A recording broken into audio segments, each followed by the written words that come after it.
I had to make up my mind, am I gonna let money be my God? Especially our award shows, I feel like we're desperate in a way, and we don't need to be. It's already such a powerful format, but we're like us, please like us. If you would have woke up in the morning and taken a Polaroid of yourself and then mailed it to a ton of people that you don't even know. People are like, what? I'd be like, what the hell is this right here? And that's that's essentially what we're doing, you know? Do you believe that there's an Illuminati or a secret group of 8 to 12 people that pull all the strings in the world? I've been to a place. Here we go. All right, Taste of Country. We are here with Kip Moore. You start the record with a song called High Hopes. Yeah. Is that kind of where you're at right now? Is that the future? Is that? Well, I think it's just I write every single morning. Every morning I'm writing. So I'm not always in a record cycle, but with this particular record, I was leaving my record label. And I was at the time not sure. I didn't know that I was going to be making a record. I was just like, I know that I'm leaving. It's time. I had an amazing run there, but it was just time for a change. And I didn't know what I was going to do. And then I wrote High Hopes, Live Inside, and Solitary Tracks all within a week of each other. And it was in that moment that I knew I was in a record cycle. I knew I was saying something. I was trying to get something out. It was a cathartic process. So in that moment, I was like, all right, well, I just called the guys up and I said, let's go start cutting. I had no goal of doing how many songs. It was just like, I'm going to start making a record. Don't know what it's going to look like, but I got something to say right now. So at the time, I was independent. I knew that I was probably going to sign with a label. I don't feel like dealing with distribution and all the things that come with those things. I just wanted somebody that was excited to get on board, and people started calling kind of right away. And when the word got out, but yeah, and so I let Virgin hear some of the tracks, and they were just so gung ho, and they wanted to work with me for years. And they have such an imprint overseas, so I think they saw the vision of what I'm doing overseas, and it was like, we just want to pour gas on the fire. So. Yeah, so that was kind of like High Hopes, Live Inside, and Solitary Tracks were definitely a common thread through that. I got high hopes. Was it almost like a show me the money type period for you? No, I've always been, I didn't take all along this journey. I didn't take tour advances. I didn't take big advances with upping contracts, and I was always just betting, because the way that works is it might be show me the money, but it's just a loan. It's like signing a publishing deal where, you might get that big publishing contract, but then the minute you get a song that hits, it's like you're paying that back first. So, let's say I signed some big deal and they handed me all this money, but it's coming off of those record sales right away. So I've just kind of always rolled the dice on myself and been like, I'm gonna make this work. And all I've ever cared about was, in the new contract, the only thing I cared about was owning my music, So I just wanted to own my masters. And so in that sense, yes, there is some of that where you don't want to be asking permission when you're the one writing all the music and producing and doing all the stuff. You don't want to constantly be like, can I put this song here? Can I do this? It's like, well, it's mine. Like, so that was the main thing. And Virgin was great with that. I want to talk back a couple of songs on the album. Around You, I really related to a lot. It's about a girl. And look, every time I feel like I always ask you about your relationship. Yeah, I'm never going to tell you. So we might as well move on. It ain't changed, man. It ain't changed. It's the same the only time you're going to ever know anything, and you might not even know then, except, if you're close to my circle, is when I get married one day. Ooh. Yeah, and that'll happen one day, but it's like, I remember early in my career, there was a picture of me and someone that I was seeing, and I just remember that just the onslaught that came. Yeah, it was 2012.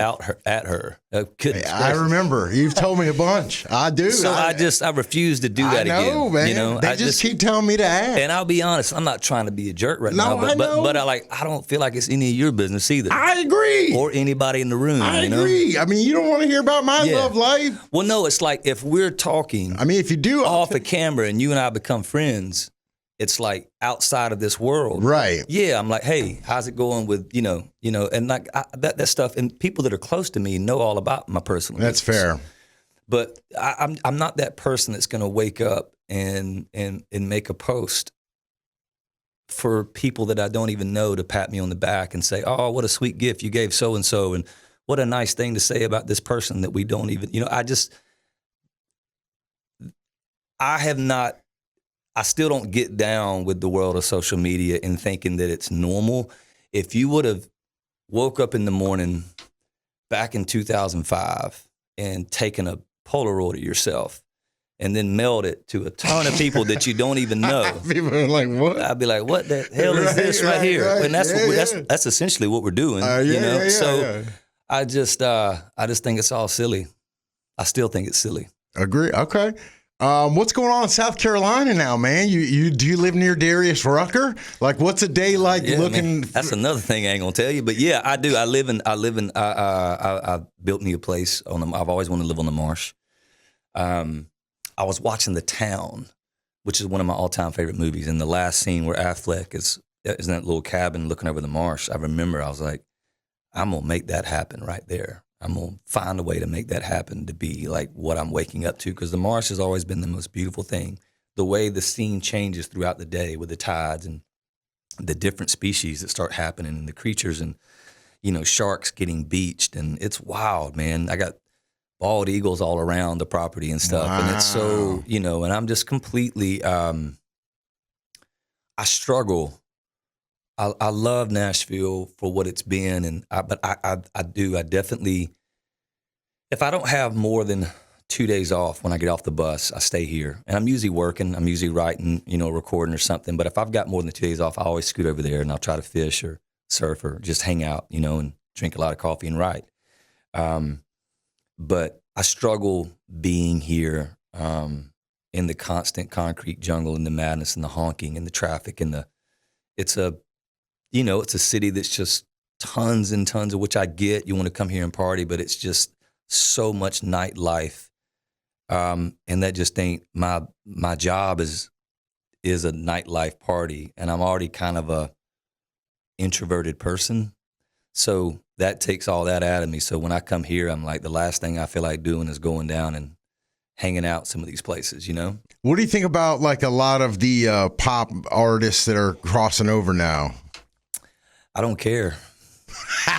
Yeah. I don't spend any time on that garbage thinking about not the garbage of the music, but just I don't spend any time. Don't post that. Don't be like, he doesn't think about the garbage.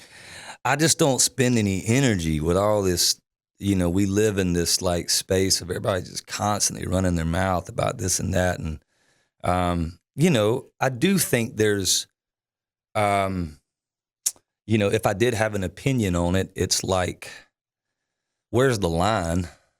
I think that country for the last few years has been so desperately, especially our award shows, I feel like we're desperate in a way, and we don't need to be. It's already such a powerful format, but we're like us, please like us. We're cool, like us. And it's like, yeah, we've been cool. But you don't see other genres doing that. So it's like, we're so desperate to get this look. But what they're missing, and I hope they're listening, I hope somehow somebody hears this, where they're missing out is they think that by getting, Nick Jonas to be and I have nothing against Nick Jonas. I don't know the guy, but to get Nick Jonas to play with, whoever, that's going to be more powerful than, let's say, before Cody Johnson really became a star, where if I'm them, I'm putting Cody up there, but even before he became Cody, because Cody already had a killer fan base. Just because you have a name that's where this town is too insular. They don't get it. They really don't understand that Nick Jonas, just because he's on the show, number one, his fans aren't going to tune into the show. And then the people that really love country are going to be like, what is this? Duke turning it off. Where if you get a guy like Cody or just like a Whiskey Myers that has a great fan base, they're all going to tune in and the show's going to be better because that's actually a band and that's actually an artist and they're actually playing these songs that they're connected to, and it's not just some weird collab that makes no sense. If you're listening, pay attention because that's how you get these shows to get credibility again. You put real artists that are connected to the country format, and then people will start watching again because it'll be good again. That's a big statement. I love it. Amen. Low Cash were in here. They shared that they're big conspiracy theory guys, partly because they're on the road so much and they just have time to go into it. So we're gonna see if any Kip Moore conspiracy theories, if these hit rapid fire. Okay. Were dinosaurs real?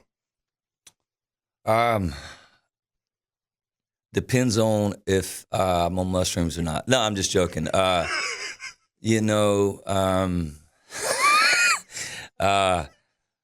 It's kind of, for me, it's kind of like aliens. I'm not going to say they are, and I'm not going to say they aren't. Okay. Yeah. Is the Earth flat? No. Okay. Are there aliens at Area 51?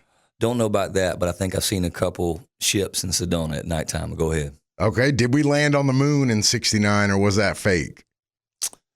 Let's put it this way. I would not be shocked if that was fake. Was there a second shooter at JFK? Very possible. Have you seen the Zapruders? Yeah, Okay. very, very possible. Is Alexa listening to my private conversation right now? Absolutely. Okay. Did Michael Jordan retire from baseball the first time to pay off gambling debts? Very possible. Greatest ever. Then ain't no question. Whoever's watching this, LeBron is not even close. But go Thank ahead. God. Do you believe that there's an Illuminati or a secret group of 8 to 12 people that pull all the strings in the world? I do believe there's a secret society. Absolutely. I've been to a place. Here we go. I'm just trying to give y'all good content, man. Let's go. I have been to a place somewhat on accident in a way. Just kind of, I'm kind of that guy that's like, I'll try almost anything one time, kind of thing. But like, yeah, I'm game. I'm game for a lot of stuff. Like, I got we were talking about, I got a dirt bike recently when I was down in El Salvador, had a little surf rack. And, if you were like, hey, let's, I was just riding the whole coastline and looking for surf. And if you just said, hey, let's just go and skip on down to Nicaragua, I'd be like, cool, let's go. Let's try it.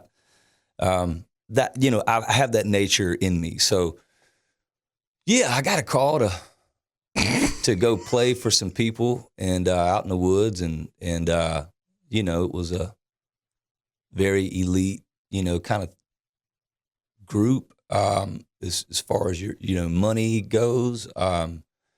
And I just kind of I was like, so what is this again? It's like, we don't really have a lot of information. It's just like, here's the, you're going to get picked up from the airport. And I got, picked up in this blacked out Escalade.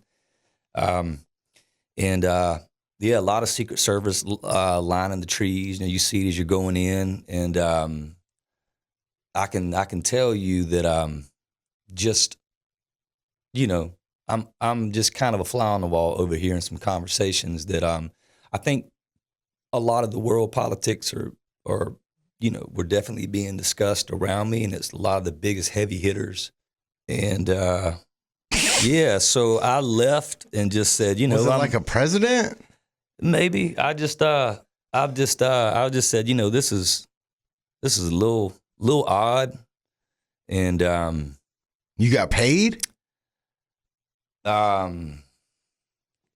or you just don't have to do pay taxes anymore. No, I got to do all that. No, I didn't stay long enough for any of that kind of stuff. Yeah, I mean, I got paid to go. Okay, but it was like paid to play a few songs kind of thing. But it was just a I'm just walking down this little dirt road, and there's all these, it's wow, man. You're just in the forest, and you're hearing like a guitar tone that you're like, I know that tone. And then it's them playing around a little fire for 6, 7 people, and then you hear a voice that you're like, I know that voice. And then it's that guy, talking to 20, 30 people, kind of what's going on in the world. And then it's like, boy, this is a trippy situation right here. Let me pass me that thing right quick. Let me, but it's, but it was also kind of fascinating. I was, it was fascinating. It was just it was a cool experience. I think, yeah. And I just was like, I need to bounce on up out of here, man. Okay. All right. Well, hey, and finally, man, is that shirt $1 or $100? That's great. That was great. Greed is a thing that it can, eat you from the inside, and it's, you see it constantly, especially in this business, but if you would have told me in 2010 when I was living in that garage apartment, when I was 28, 29 years old, and I've been living in that little tiny little container for a while and sleeping on that little twin mattress on the floor and just trying to hustle. And I was writing songs and working odd jobs and writing for a publishing company, and if you'd have told me that this, let's just say $50 would have been in that piggy bank, I would have been ecstatic. And I'd have been like, man, I'm so blessed right there. So the fact that I had $70 in that piggy bank, and I was like, okay, if I bleed out for a year, I'm back to that 50. I'm still blessed. So it was like I had to make up my mind: am I gonna let money be my God? And I refused to do that. So I just decided to hang in there for the whole thing. So it goes back to what we were talking about earlier, where you're talking about the truck, something about a truck, and it's like, could I had made a lot more? Absolutely. But I was still super blessed from that song, and that label helped me get that song out there. And that promo team helped work that. They believed in it, and I couldn't have ever done it without them. So I still made mine. They made the King's ransom, Right. and I'm okay with that.